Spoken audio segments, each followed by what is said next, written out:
DSP office. Actually, I give my receipt to DSP.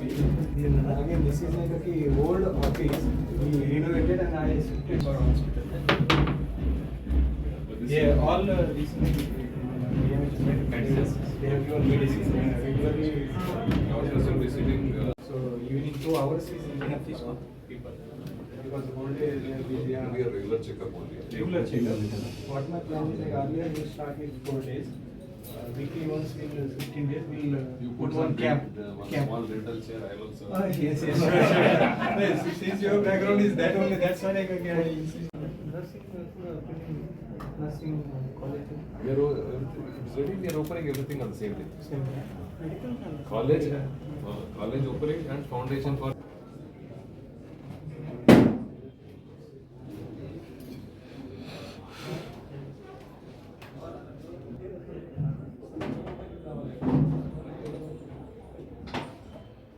Proper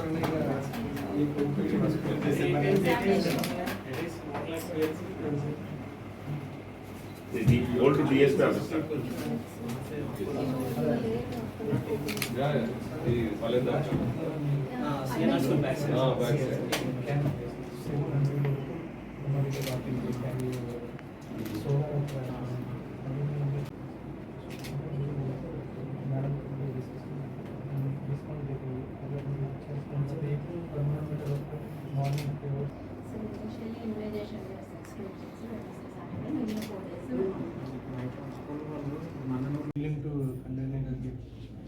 auto analyser ఉందా బాబు? Auto analyser ఉందా?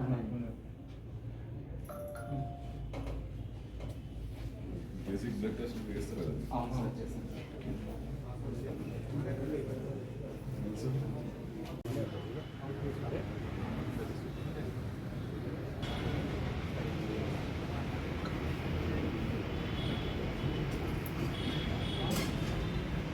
ఈ police ఫ్యామిలీకి సంబంధించి మంచి నిర్ణయం తీసుకొని మన ఎస్పీ గారు ఇక్కడ యూనిట్ హాస్పిటల్, ఎందుకంటే ఇప్పుడే చెప్తా ఉన్నారు, ఉమ్మడి జిల్లా ఉన్నప్పుడు మహబూబ్నగర్లో ఉండేది, కానీ మన జిల్లా అయిన తర్వాత లేదు. కాబట్టి ఇక్కడ ఇటువంటి వ్యవస్థ స్టార్ట్ చేసి ఈరోజు పోలీస్ సిబ్బందికి ఒక సంతోషమైన వార్త ఏంటంటే వాళ్ళు ఇక్కడ వచ్చి ఉచితంగా ట్రీట్మెంట్ తీసుకోవచ్చు.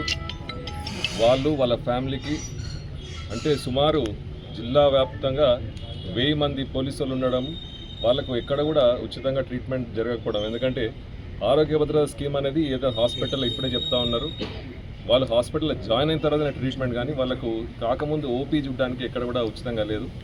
దానికోసం కూడా మన హాస్పిటల్లో నేను డాక్టర్గా ఉండి దీన్ని నన్ను పిలిచి ఓపెన్ చేయించడము సంతోషకరం. ఈ వ్యవస్థ ప్రతి ఒక్క పోలీస్ వాళ్ళ కుటుంబం వాళ్ళు దీన్ని వాడుకోవాలని చెప్పి ఈ డాక్టర్లకు కూడా వాళ్ళకు మంచిగా పోలీసు వాళ్ళకు సాయం చేయాలని చెప్పి కోరుకుంటూ నాకు ఈ అవకాశం ఇచ్చిన ఎస్పీ గారు. పోలీస్ సిబ్బంది ఉన్నారు, సో వాళ్ళందరికీ కూడా ఉచితంగా ఓపీ, అట్లనే ఉచితంగా ఏమైనా మందులు అవసరం ఉంటే మందులు, వాళ్ళకు పరీక్షలు అవసరం ఉంటే పరీక్షలు చేయాలనే ఉద్దేశంతో ఎస్పీ గారు ఒక మంచి ఆలోచనతో ఈ జిల్లా హెడ్ క్వార్టర్లో ఒక హాస్పిటల్ని స్టార్ట్ చేయడం జరిగింది. సో ఈ సందర్భంగా పోలీస్ సోదరులందరికీ కూడా శుభాకాంక్షలు తెలియజేస్తున్నాను. ఇక్కడ మా డిఎంహెచ్ఓ కూడా ఉన్నారు, మా దగ్గర నుంచి కూడా వాళ్ళకి ఎటువంటి సపోర్ట్ కావాలన్నా ఇన్ టర్మ్స్ ఆఫ్ డాక్టర్స్ కావచ్చు, మెడిసిన్స్ కావచ్చు, టెస్టులు కావచ్చు, అట్లా వేరేలాగా కూడా అన్ని రకాలుగా మా సైడ్ నుంచి సపోర్ట్ ఉంటుంది. సో జిల్లాలో ఉన్న పోలీసు వాళ్ళందరూ కూడా వాళ్ళ ఫ్యామిలీస్ అందరూ కూడా ఈ అవకాశాన్ని వినియోగించుకోవాలని కోరుకుంటూ మళ్ళీ దీన్ని స్టార్ట్ చేసిన ఎస్పీ గారికి కూడా శుభాకాంక్షలు.